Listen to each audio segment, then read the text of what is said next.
Hola, ¿qué tal a todos? ¿Cómo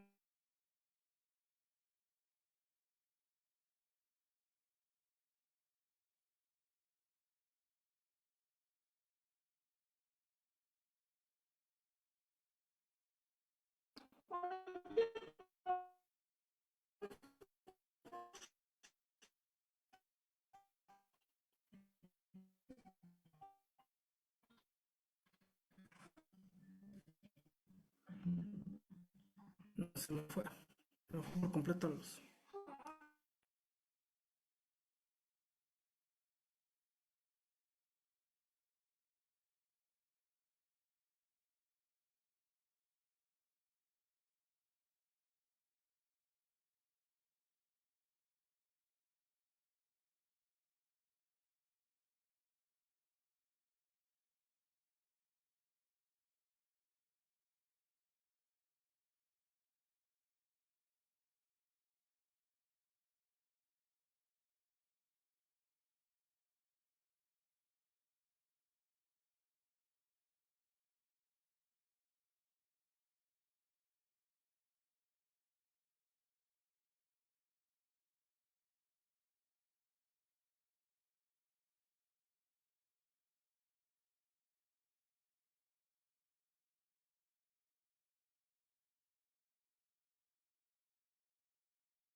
Perfecto.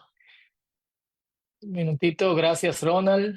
Gracias a todos por estar aquí en, en esta noche y espero que sea un buen tiempo de conversación. Vamos a estar hablando de lo que se llama urgencia, lo que yo he llamado urgencia profética en en el Antiguo Testamento. Como dijo Ronald, trabajo en Sociedad Bíblica en la parte de consultoría bíblica. Los consultores acompañamos a los equipos de traducción en su parte, en la parte exegética, idiomática y lingüística.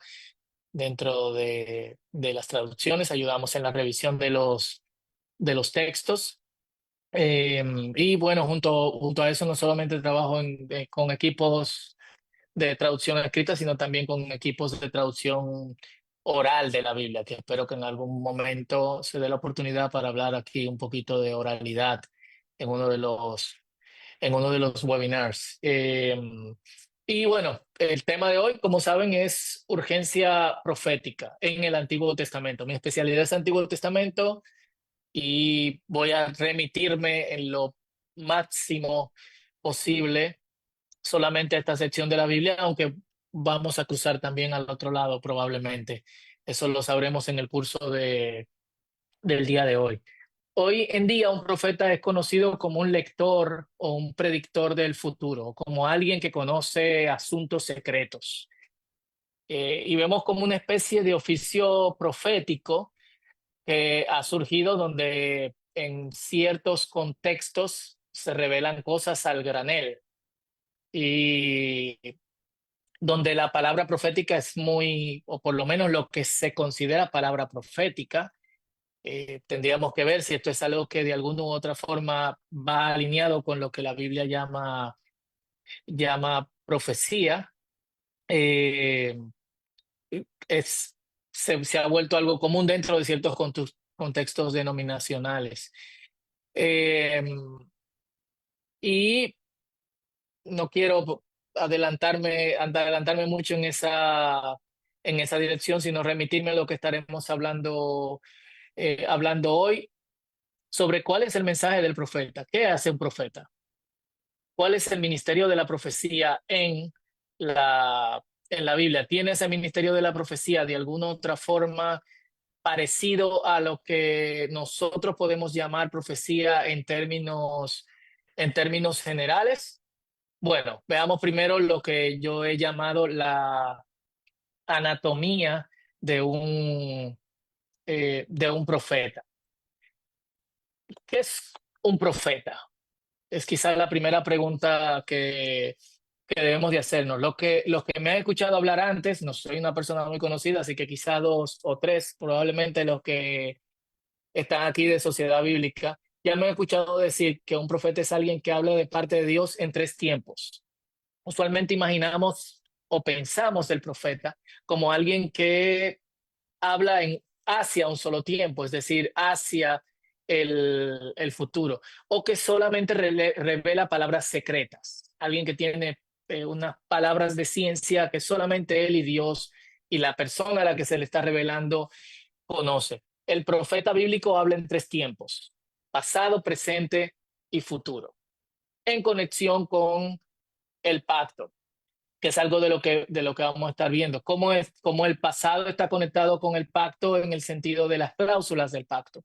Un pacto, como veremos, tiene cláusulas positivas y negativas para cada una de las personas que han aceptado este compromiso. Y el profeta tiene un mensaje que Dios le encarga con el fin de llevarle a alguien más, ya sea un individuo o un grupo de personas, y esas personas tienen la obligación de escuchar, y escuchar bíblicamente es responder negativa o positivamente. La respuesta de quienes escuchan es lo que va a determinar el futuro en lo que el profeta está diciendo. Por eso en este punto es importante que nosotros hagamos una división entre lo que es profecía y entre lo que es adivinación. Ambas cosas son mencionadas dentro dentro de la Biblia. Como pueden ver en pantalla, si me permiten leer, profecía es un mensaje divino, es decir, viene de Dios, recibido intuitivamente por un agente humano, una persona, con la misión de transmitirlo a un tercero o a un grupo de terceros. Y este proceso involucra una intervención divina directa en los procesos cognitivos de una persona, lo que resulta en que esa persona reciba un mensaje divino. Si esta comunicación divina está dirigida únicamente al receptor inmediato, por ejemplo, en un sueño, entonces es solo revelación. Y vamos a ver casos en el texto bíblico, y eso estará para tarea, donde hay palabras específicamente para el profeta y solamente se convierte en profecía cuando es un mensaje dirigido a otra persona. Si lo clasificamos dentro de lo que nosotros conocemos bien al día de hoy, aunque obviamente hay una división entre esas dos cosas, profecía es muy parecido a predicación, con la diferencia de que la profecía tiene el elemento de recibir directamente una palabra, una iluminación de parte de Dios, del Espíritu Santo para alguien, para unos terceros. La adivinación, en diferencia de eso, se refiere a las prácticas en las que se recibe información de los dioses mediante la manipulación ritual o la observación de objetos que son externos a la gente humana. Y en este sentido vamos a ver que hay prácticas, no se llaman adivinación, pero son prácticas, digamos, de búsqueda de intuición bíblicas en donde se pide la intervención de Dios. El Urim y el Tumim, el echar suertes, eran prácticas que se usaban desde el Antiguo Testamento hasta el Nuevo Testamento para determinar cuál era la voluntad de Dios. En Hechos capítulo 1, al final, se elige a uno de los apóstoles al que continuaría el ministerio de Judas mediante este asunto de echar suertes, que no estamos seguros, algunos dicen que era tirando algunas piedras con ciertos nombres o viendo otros elementos. Y en el Antiguo Testamento vemos gente que va a la guerra mediante la lectura del Urim y el Tumim, o vemos personas tratando de buscar la voluntad directa de Dios a través también de echar suertes. Fuera de esto, la Biblia hace una diferencia importante entre quienes adivinan y entre quien es profeta, quien da una profecía. En el caso de la profecía, el agente es un receptor pasivo. El profeta no manipula nada, no busca manipular, sino que recibe una palabra del Señor y eh, ejecuta. Y cualquier persona podría estar calificado para recibir una palabra del Señor. Cualquier persona, obviamente, designada por Dios.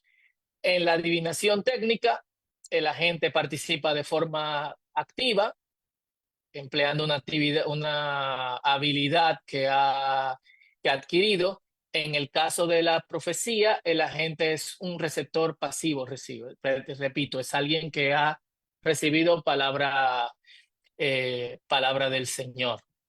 Eh, Siempre es bueno ubicar a nuestros amigos del Antiguo Testamento dentro de su contexto, porque el texto bíblico no surgió en una burbuja. Obviamente estas personas estaban dentro de una época específica y dentro de un terreno geográfico específico también. Así que es bueno compararlo con la profecía en el Próximo Oriente Antiguo, o como se conoce o como se le conocía antiguamente, Antiguo Cercano Oriente. Solamente para poner en contexto y ver un poquito si hay algo de parecido entre las dos.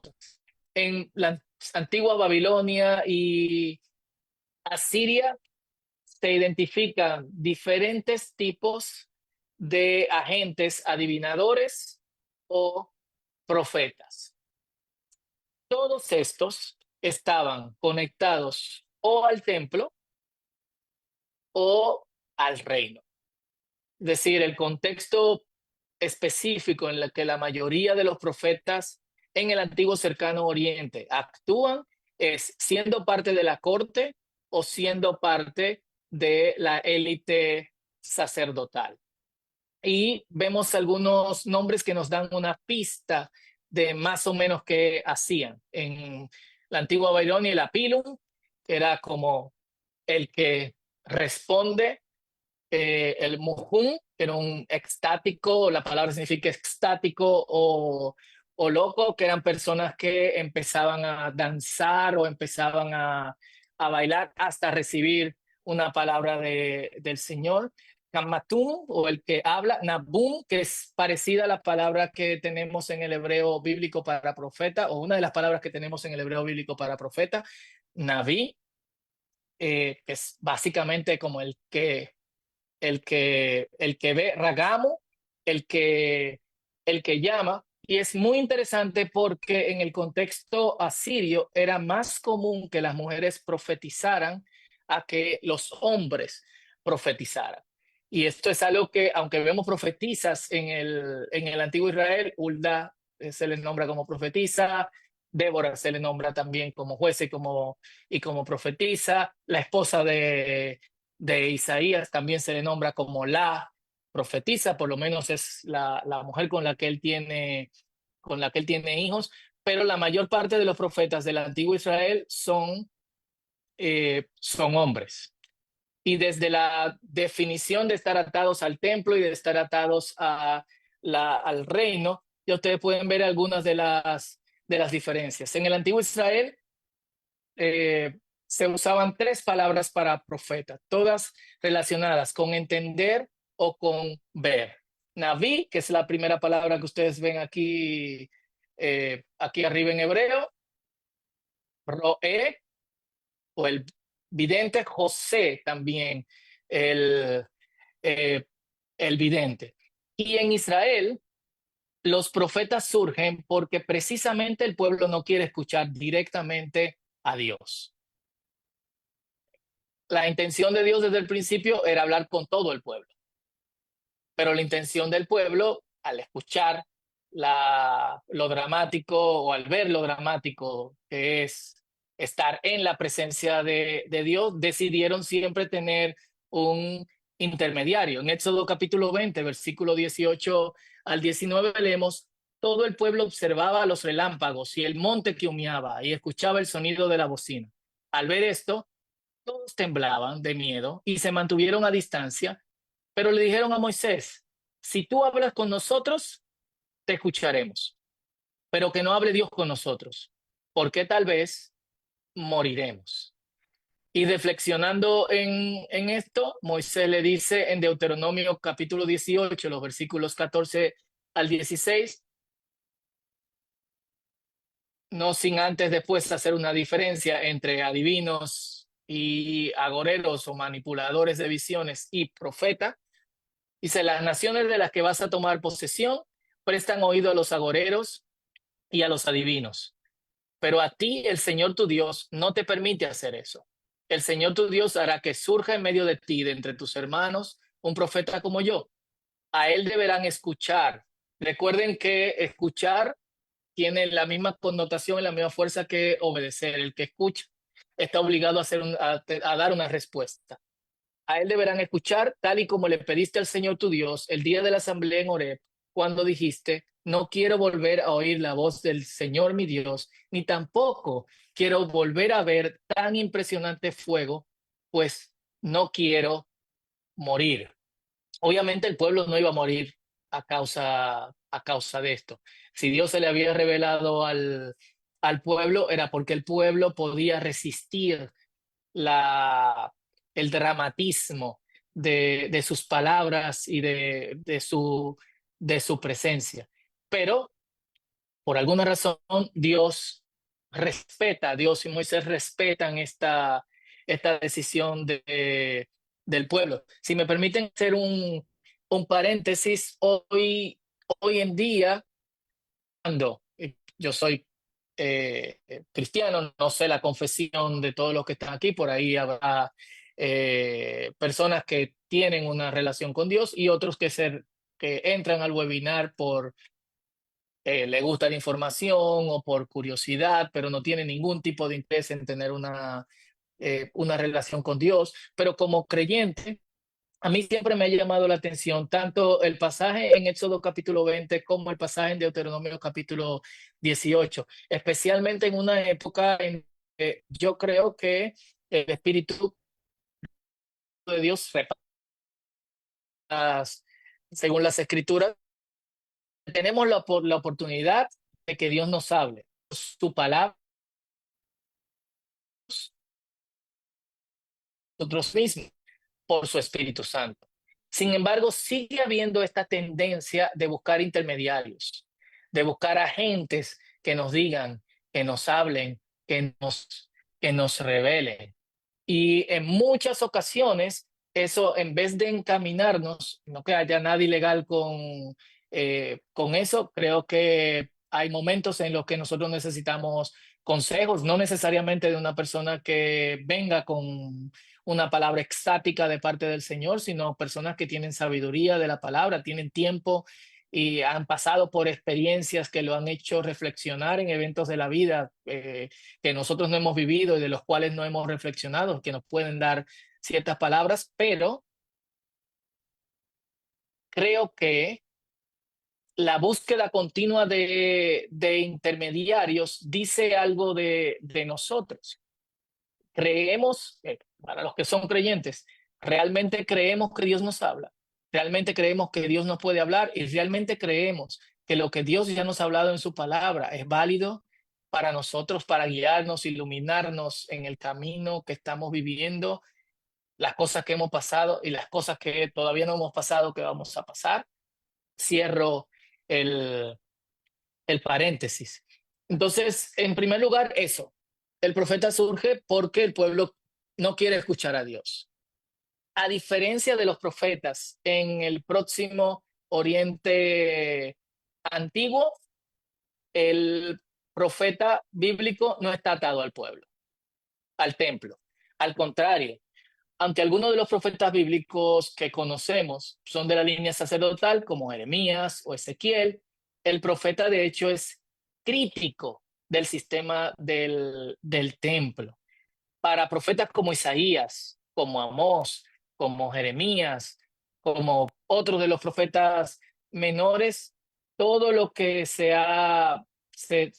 todo lo que se ha transformado el templo es una actuación ritual, carente de espiritualidad, donde la avaricia reina y donde las ceremonias tienen un papel mucho más importante que una relación y que una conexión con, con Dios.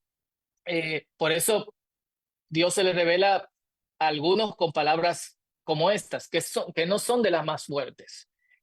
Si quieren ver las más fuertes, lean Isaías, lean Amós capítulo 6, pero esta de Jeremías capítulo 7, versículo 1 al 4 dice, la palabra del Señor vino a Jeremías y le dijo, ponte a la entrada de la casa del Señor y proclama allí esta palabra. Di esto, ustedes los de Judá que entran por estas puertas para adorar al Señor, escuchen su palabra.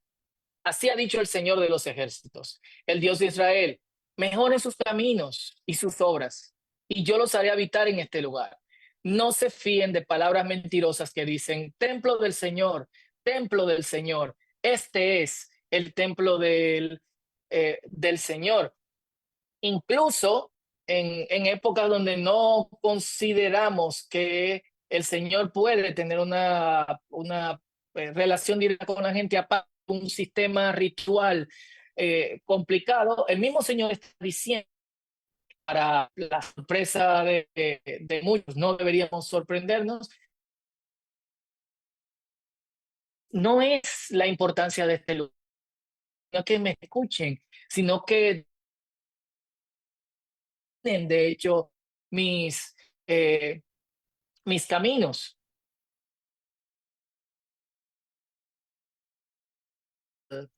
al reino, solo habla sí y solo sí Dios le habla. Su mensaje no es nuevo, su mensaje está conectado con el, con el pacto. Y en ese sentido, de que el mensaje del profeta no es nuevo, al menos el pueblo debería conocerlo. En el caso bíblico, el pacto es el acuerdo, y es algo en lo que voy a ampliar en un ratito, es el acuerdo entre Dios y el pueblo, y tiene cláusulas. Si cumples con las palabras de este pacto, la parte tal y tal te pasará, o te bendeciré de forma tal y tal. Si no cumples con el pacto, esta será tu penalidad. En el caso del pueblo y de Dios, estas cláusulas de beneficio y sanción se encuentran en Deuteronomio 28, también en Deuteronomio 27. Si le dan una lectura, hoy no tenemos tiempo para ir a través de de toda la, de todas las sanciones y de los beneficios del pacto, se van a dar cuenta que las profecías están atadas a estas cláusulas. Y algo mucho más allá. Dentro de los pactos se entregaba un documento a una de las partes y otra de las partes permanecía con otro de con otro de los documentos. Y lo que vemos en el recibir de las tablas de la ley del Señor, dice, Moisés recibió 2 tablas y estas tablas fueron puestas dentro del arca del pacto. Muchos académicos entienden que la, las 2 tablas tenían cada una las mismas leyes y representaban las cláusulas de Dios y también representaban las cláusulas que pertenecían a eh, a la gente. Una pequeña falla de presentación aquí, así que me permiten.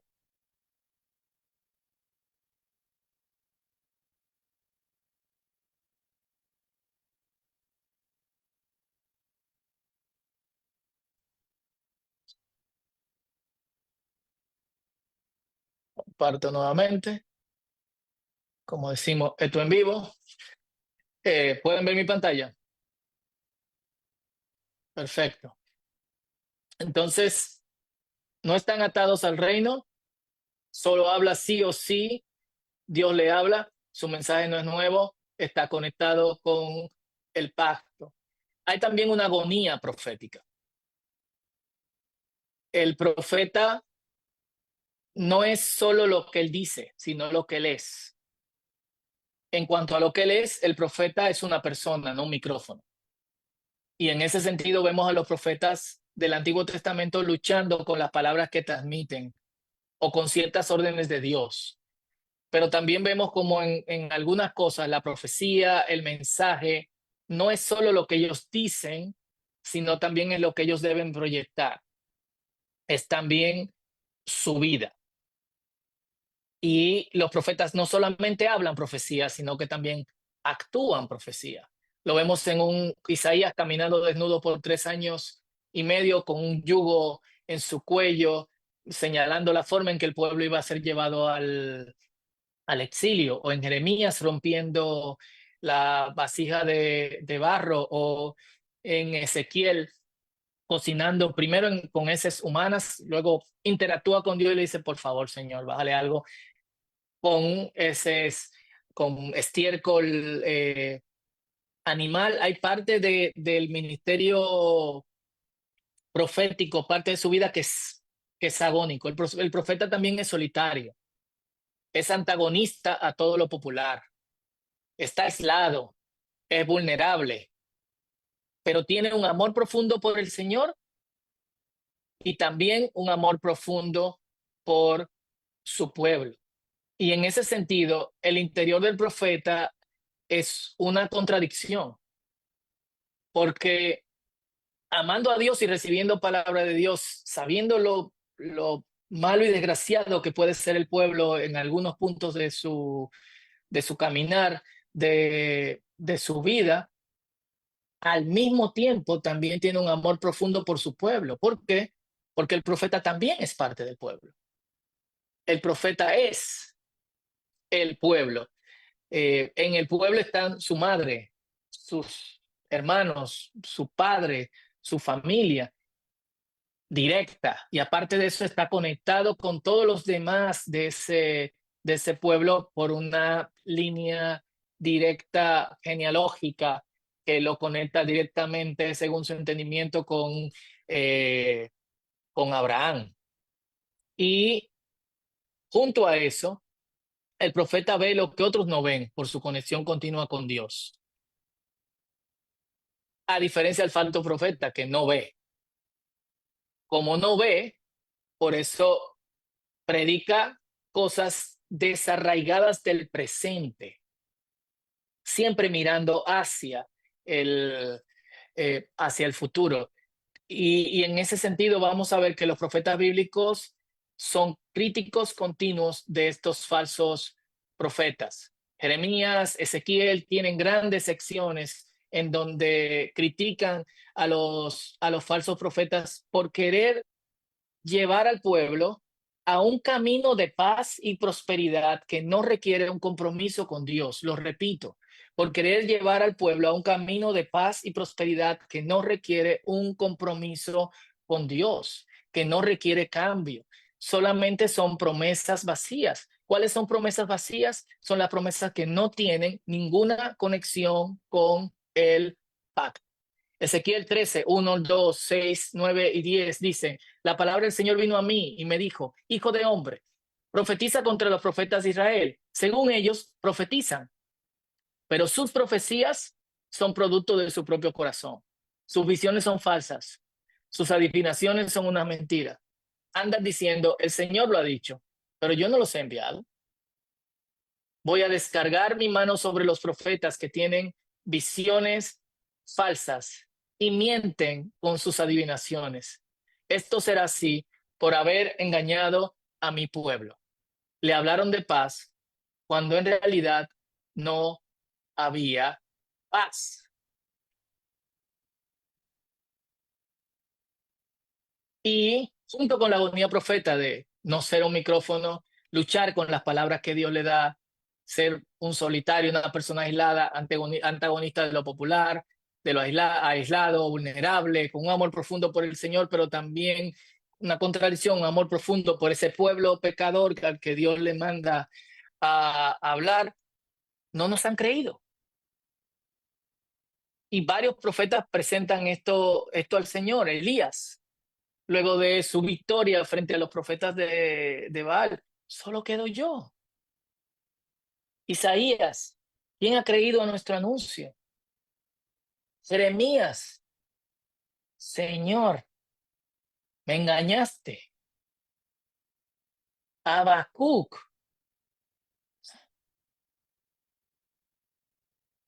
Y, y en ese sentido, quiero que conotemos entonces con el mensaje, con el mensaje profético. Está conectado obviamente con la agonía, tiene que ver con el mensaje. Como dije al principio, el profeta no habla sobre el futuro solamente. El profeta no es alguien dando continuamente oráculos sobre lo que va a suceder. Lo que le concierne al profeta principalmente es el presente, es el ser del pueblo ahora. Es cómo vive, no solamente con ellos mismos, sino también cómo se conectan con con los demás. Y en ese sentido, el pasado tiene que ver con el pacto. En otro tiempo, el Señor habló diciéndonos, eligiéndonos como su pueblo, en promesa, cumpliendo una promesa a Abraham, a Isaac y a Jacob, y nos ordenó que viviéramos de esta manera mediante sus instrucciones, sus estatutos y sus preceptos. Ese es el pasado. El presente, pero no están viviendo de acuerdo a ese pacto. Por lo tanto, arrepiéntanse. Si no, y aquí viene el futuro, esto sucederá así, así, asá. Obviamente llega un punto en donde el futuro es inminente, como vemos en el caso de eh, el profeta Jeremías. Llegó un punto en su ejercicio profético en donde le decía, no, ya seremos exiliados, no va a haber ningún tipo de cambio. En momentos, si leen el libro con cuidado, van a ver que Dios floja un poco las condiciones futuras o las maldiciones futuras a causa de pequeños cambios en el pueblo, pero luego ese mismo pueblo vuelve a sus caminos descarriados y finalmente Dios decide hacer lo que había prometido hacer si el pueblo no se ajustaba en eh, en el presente. Y en ese sentido, el, el profeta del, el profeta bíblico, y puedo hablar prácticamente en términos generales, es un predicador. Es un predicador inspirado y empoderado por revelación directa de Dios. Predica la palabra. Esta es la instrucción de Dios. Esta es la Torá. Este es el Pentateuco, lo que Dios nos dejó como parte de su pacto. Pero no estamos viviendo de de esa manera. No estamos siendo fieles a Dios, no estamos siendo fieles a nosotros, no estamos siendo fieles a los otros, de acuerdo con el pacto de Dios. Arrepintámonos. Si no, este es el futuro que nos espera. Pero ese futuro depende mucho de cómo el pueblo responda en el presente. Era algo que, para darles un ejemplo sumamente simple, conocía Jonás. Jonás no quería predicar en Nínive porque él sabía que si la gente de Nínive se arrepentían, lo que él predicaba sobre el futuro no iba a suceder. Pues el futuro profético está conectado con la reacción del pueblo o de quien recibe la palabra profética en eh, en el presente. Y la urgencia, la urgencia profética tiene que ver con el cambio o la reacción positiva que el pueblo debería tener a este mensaje antes de que las propuestas fatídicas del futuro sean inminentes. El profeta tiene un compromiso de urgencia con el presente del pueblo, con cómo está viviendo. Al profeta no le preocupa el futuro. Al profeta le preocupa que si el pueblo no responde, él conoce cuál va a ser ese, ese futuro. A diferencia de que si el pueblo responde positivamente, sería un futuro esperanzador. Por eso Jeremías dice en Jeremías 2, 12 al 13, de parte de Dios, ustedes los cielos, espántense al ver esto, horrorícense, llénense de angustia. Palabra del Señor. Son dos los males en que han corrido mi pueblo. Me han dejado a mí, que soy fuente de agua viva, y han cavado sus propias cisternas, tan agrietadas que no tienen agua.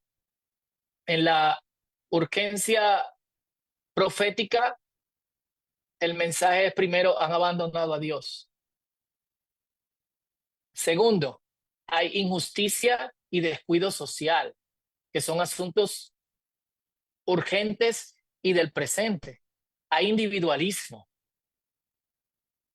y hay un liderazgo en el pueblo que oprime a la gente. Y preparándome para hoy, me daba cuenta que la urgencia profética de antes es la misma urgencia profética de ahora.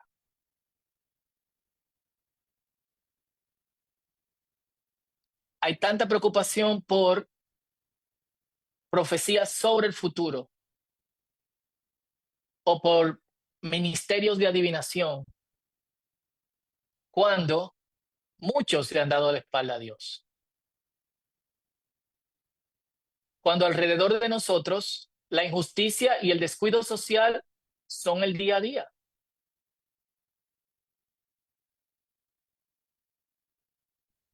Y no está en otro país. No está solamente donde hay guerras y tiranos ajustician sin compasión a personas de cualquier edad. Está a la vuelta de la esquina en mi República Dominicana o a la vuelta de la esquina aquí en Surinam donde me encuentro ahora. En nuestra Latinoamérica hay un liderazgo que oprime continuamente a la gente, pero ese liderazgo al mismo tiempo crea una dependencia enfermiza con los oprimidos. Y tenemos a discípulos y creyentes en una burbuja dando la espalda dándole la espalda a esto. Cuando el presente es como es, la urgencia profética nos dirige a los eventos de ahora, de este tiempo. El futuro, al profeta solamente le preocupa el futuro en cuanto el pueblo no responde al llamado del, del Señor.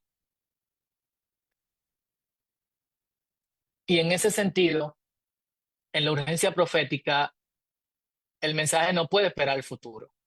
El mensaje necesita una respuesta presente. Pero ante la falta de empatía de la gente, del mundo, del sistema, el futuro es la esperanza. Pero obviamente ese futuro necesita una respuesta actual, necesita una respuesta presente. Números 11:29, pensando en ese tipo de profetas, Moisés dice ante los jueces, ante los celos de Josué, que le dice, oye, están profetizando allá. ¿Cómo quisiera yo que todo el pueblo del Señor fuese profeta? Pero también Pablo, en el Nuevo Testamento, 1 Corintios 14:5, dice, más quisiera que profetizaran, porque profetizar es más importante. Y pregunto, ¿por qué es más importante profetizar? Porque se conoce el futuro, porque se conoce lo que el hermano o la hermana fulanito y fulanita de tal están haciendo, o lo que pasará, porque tengo el llamado espectacular de poder revelar las cosas ocultas que la gente no está viendo. No, es más importante profetizar porque hay una condición presente que la gente no suele ver. ¿Cuál es esa condición? eh, ¿Cuál es esa condición presente? Abandono de Dios, injusticia y descuido social, individualismo y un liderazgo que oprime a la gente. A veces ese liderazgo incluso dentro de las mismas estructuras de la iglesia. Hoy en día no hay asunto más serio para los creyentes que reapropiarse de su memoria. Y digo memoria aquí porque el punto del ministerio profético y la urgencia profética consistía en hacer que el pueblo recordara quién es. Y como pueblo de Dios, ese apellido lo conecta con un camino específico, que es el camino de Dios. Y en el trayecto por la vida, en involucrarse en sus cosas y en las nimiedades de los tiempos, se ha perdido la memoria. Y el ministerio del profeta, su urgencia consiste en hacer que el pueblo recupere la memoria a toda potencia y de forma auténtica. Creo que también hoy recuperar ese ministerio profético, no el falso predictor del futuro, sino el que guía a la gente a recuperar la memoria bíblica y a vivir de acuerdo a esta, es también lo más urgente. Esa es, señores, la urgencia profética. Bendiciones.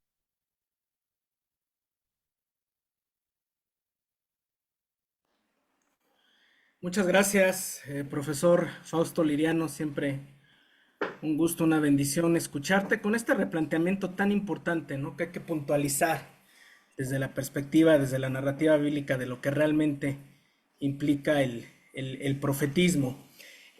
Vamos a pasar al tiempo de preguntas con nuestro hermano Marco Martínez, que seguramente ya tiene ahí listas unas 10 o 15.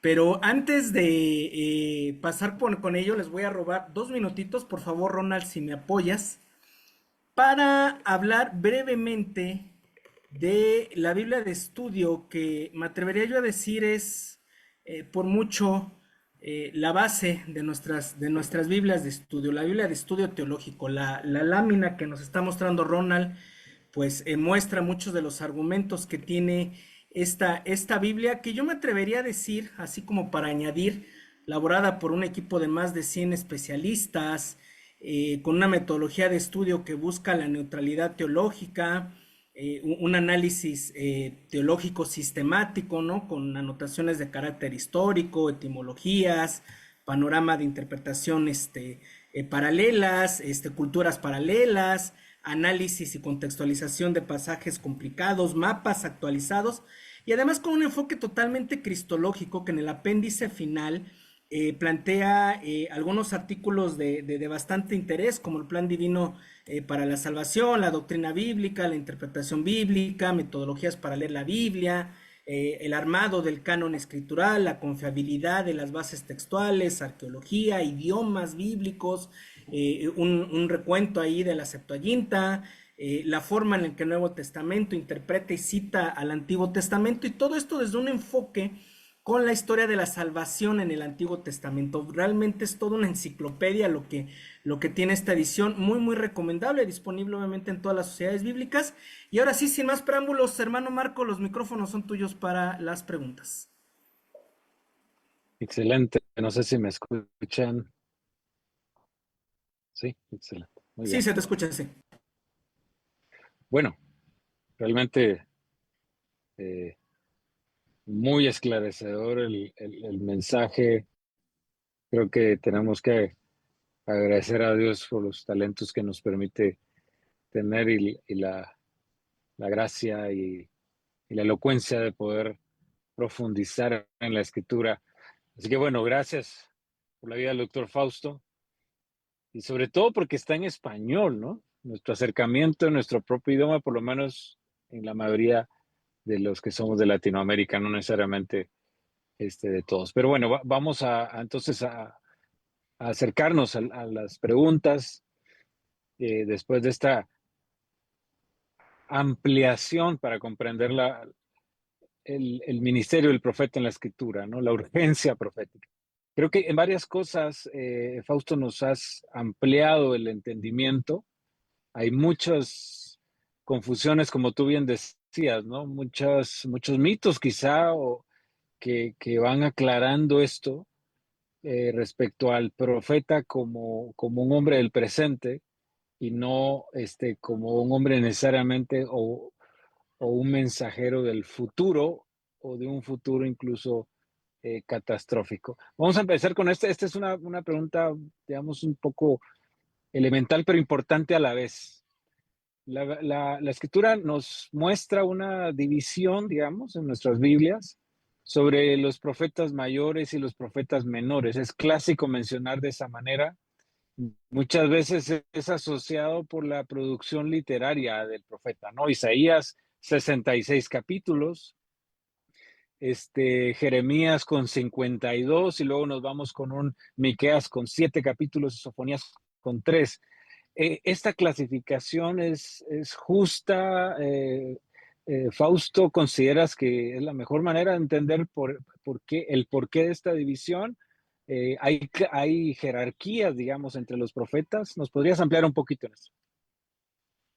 Gracias, Marco. La pregunta, tú dices que es un asunto sencillo, pero realmente, y elemental, pero realmente es complicado. Un aspecto interesante, y parto desde la Biblia hebrea. En la Biblia hebrea, la división es diferente que en nuestro Nuevo Testamento, que en nuestro Antiguo Testamento. En nuestro Antiguo Testamento tenemos libros históricos, el Pentateuco, libros históricos, profetas mayores, profetas menores, libros poéticos.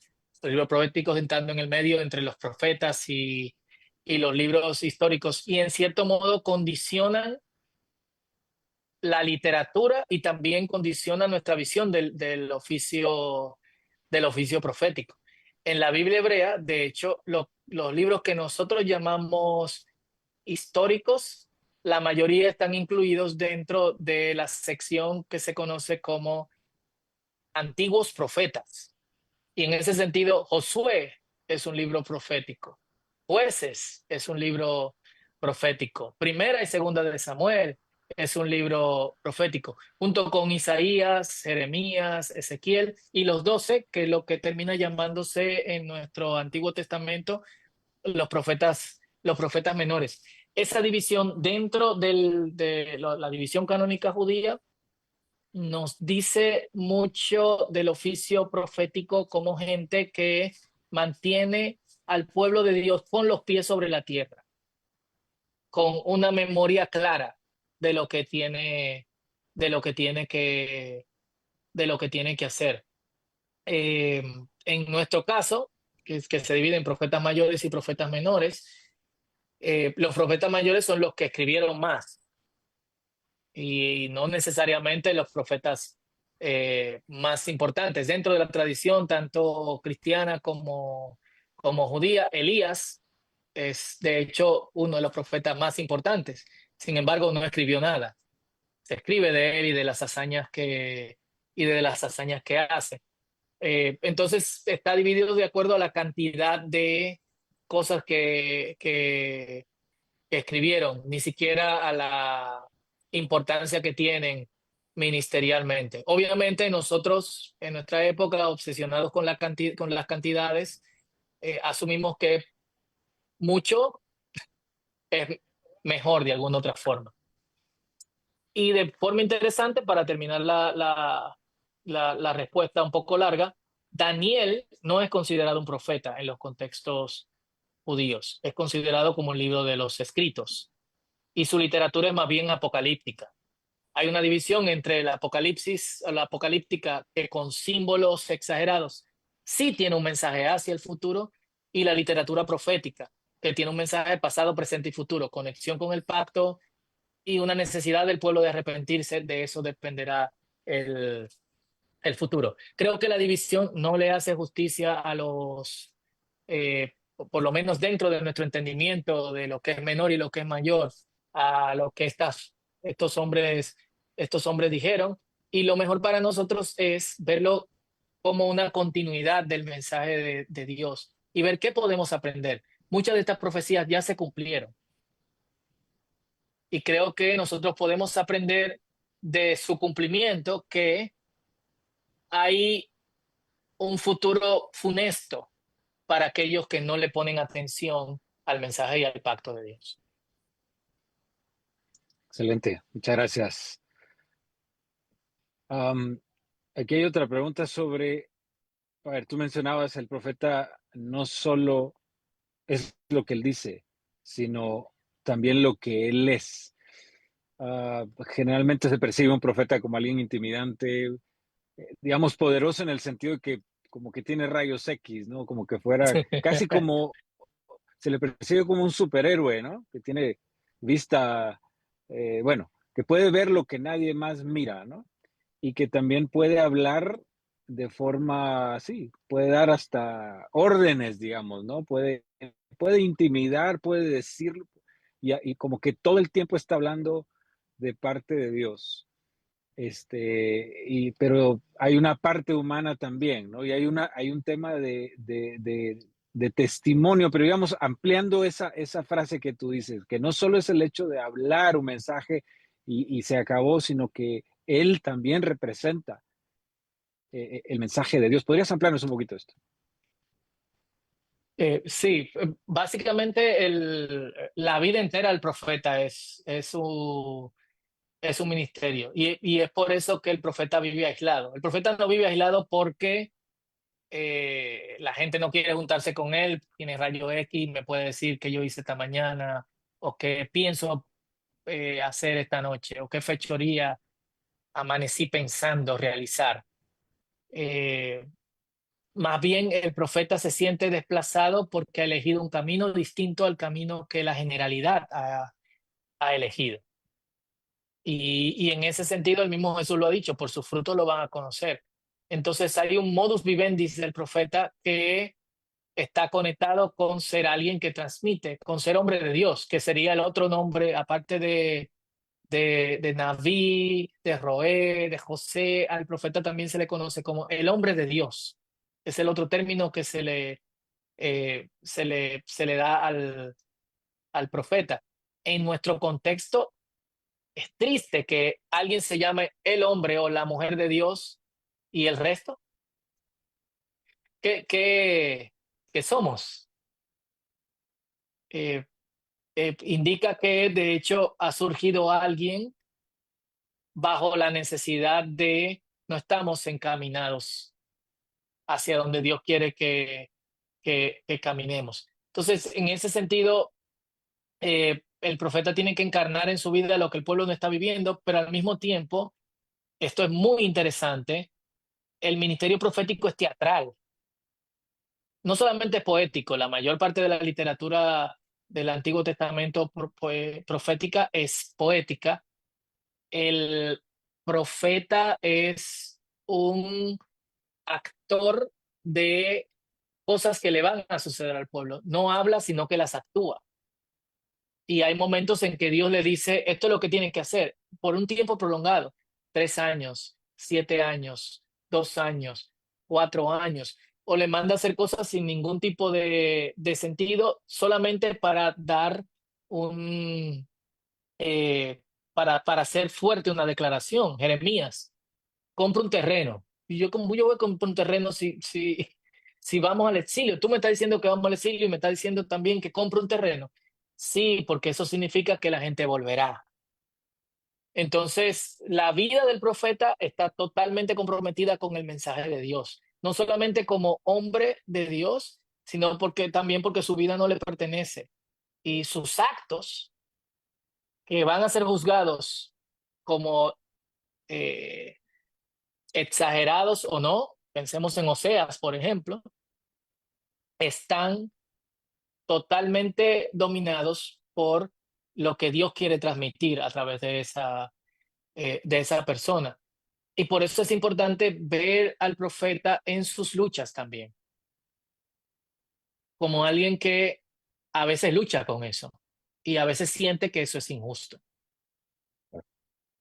Algo que golpea el corazón, ¿no? Algo que hace ver la realidad y la injusticia que tú nos mostrabas.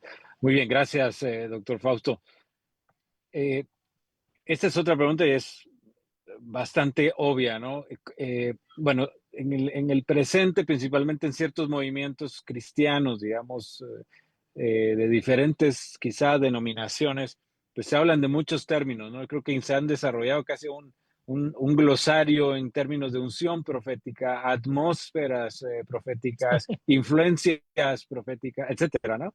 ¿Cómo en la actualidad podemos identificar un verdadero profeta para nuestra audiencia, para la, la gente que nos está escuchando, los líderes que nos están escuchando? ¿Cómo poder identificar un profeta en este tiempo, si los hay? Yo creo que hay profetas, pero yo creo que nosotros hemos confundido el ministerio profético con el don de ciencias. Obviamente, eh, hay una línea muy fina entre el ministerio profético, el don de ciencias y la predicación. Porque el que predica también predica pasado, presente y futuro, eh, en cierto modo. La gran diferencia está en que el profeta recibe el mensaje directamente de parte de Dios, no lo prepara. eh, ese, no lo prepara ese mensaje. En ese sentido, siéndote totalmente honesto y viniendo de una tradición en donde el asunto es común, yo he visto pocos profetas. Hay muy pocas personas comprometidas con las urgencias del presente, dentro y fuera de la iglesia. Creo que conoceríamos un profeta ah, simplemente con ver cuál es el contenido de su mensaje. Este contenido de su mensaje estará de alguna u otra forma conectado con esa urgencia, porque Dios tiene una preocupación por lo que está pasando con su gente, pero también con las injusticias que están pasando con lo que el mismo Jesús llama a estos pequeños. Y, y al mismo tiempo, creo que un profeta se identificaría como alguien que revitaliza la iglesia.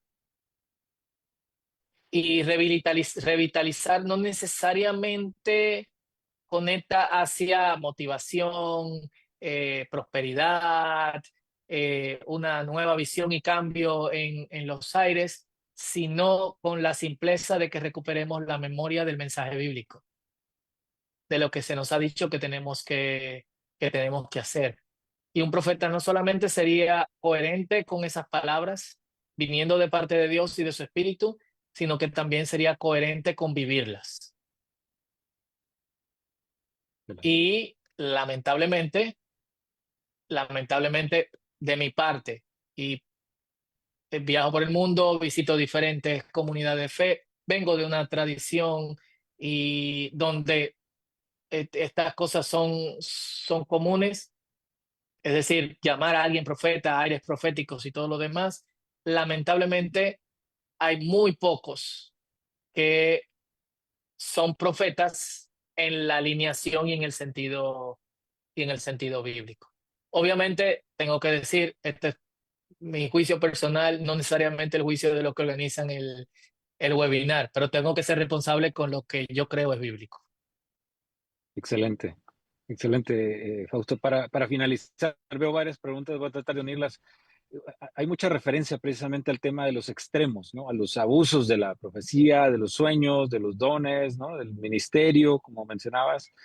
Entonces, ¿cómo se puede cuidar ese discernimiento? Puntualizando lo que tú has dicho, tal vez puedes recoger alguna de las ideas. Tú hablabas del llamado al arrepentimiento, tú hablabas de no un tema orientado a la adivinación, a la predicción, sino un tema del presente, no al énfasis en el futuro, sino al énfasis del presente, en la preocupación del presente, no necesariamente el futuro, que quizá será una rama, ¿no? En el tema de la literatura apocalíptica que mencionabas, pero como puntualizar esos puntos, ese llamado al volver al Señor, llamado a la escritura, llamado al pacto y no a, la, a, la, a los actos proféticos incluso que algunas veces se ven carentes de un sentido o de un propósito bíblico o una base bíblica incluso, ¿no? Entonces, si pudieras puntualizar algunos de estos puntos que pudieran ayudar a nuestra audiencia también a encauzar, digamos, lo que es realmente profético y lo que tiende a ser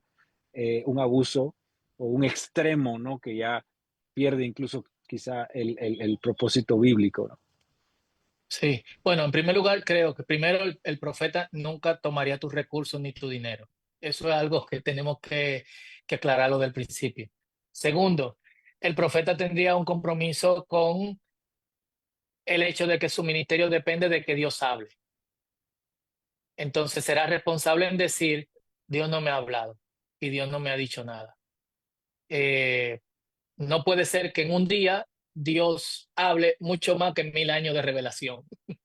Es imposible. Entonces, creo que un buen profeta dirá, el Señor no me ha hablado, no he escuchado nada sobre eso todavía. Tercero, amor por Dios. Y ese amor por Dios se va a revelar en amor por su pueblo. Y en amar a su pueblo agonizará cuando vea que el pueblo de Dios se descarrila, se aparta, vive de formas que no agradan a Dios, no solo hacia adentro, sino hacia afuera. Yo creo que esas son las marcas de un buen profeta y de un profeta bíblico.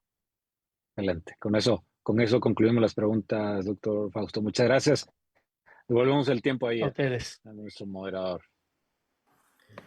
Gracias, doctor Fausto, gracias Marco, siempre una bendición escucharles. Vamos a pasar ya a los anuncios finales para cerrar, si me ayudas por favor Ronald.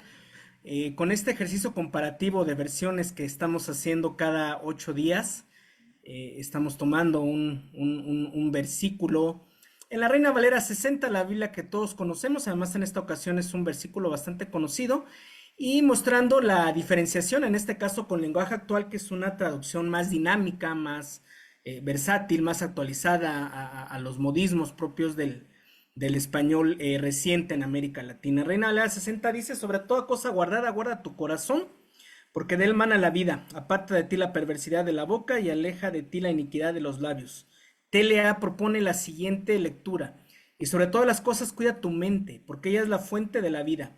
No te rebajes diciendo palabras malas e indecentes. Más estructurado, más sintetizado, más claro para la forma en la que nos expresamos en el continente.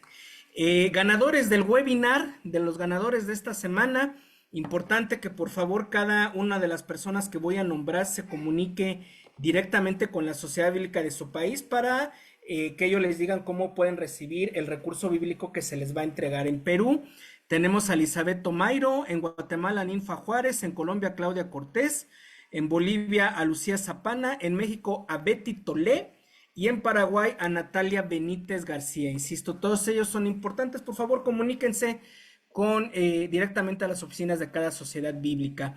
Nuestro próximo webinar, el webinar del viernes 6 de junio, con el que iniciamos ya junio, Biblia Creativa, conectando con el Dios de la creación, la licenciada Roberta Desmusi nos va a estar dando este tema, donde platicando con ella me explicaba, pretende exponer algunos métodos de interpretación bíblica, algunas variantes ahí de interacción con el texto bíblico y conjuntarlo con estas Biblias que se prestan para el lettering. Una propuesta bastante versátil y juvenil que tendremos dentro de 8 días. Ahí está el horario para cada país. Y antes de concluir ya con la exposición, les quiero invitar que nos unamos en una oración dando gracias al Señor por las actividades de hoy. Te damos gracias, muy buen Señor del cielo, de la tierra. Invocamos tu nombre, Señor, como un cuerpo unidos de diferentes países, Señor, desde Argentina hasta México, Señor, unidos en tu nombre, buscando, Padre, seguir siendo aleccionados, seguir siendo desafiados, Señor, buscar seguir siendo clarificados, Padre, a través de la voz de tu Espíritu. Te rogamos, buen Señor, que lo que hoy hemos recibido haga mella en nuestros corazones, podamos compartirlo este fin de semana con nuestras comunidades de fe, Señor, y que todo esto sea para edificación de tu iglesia y honra tuya. En Cristo Jesús queremos concluir hoy con acción de gracias, rogando tu bendición. Amén. Ya por último, les invito a que abran por favor cámaras y micrófonos. Queremos saludarles, queremos escucharles. Si alguien quiere darle ahí un mensaje al doctor Fausto, este es el momento. Adelante, por favor, y con esto concluimos. Dios les bendiga, bendiciones. Bendiciones, pastor. Muchas gracias. Bendiciones. Saludos desde el Perú. Gracias, bendiciones. Saludos de Santiago.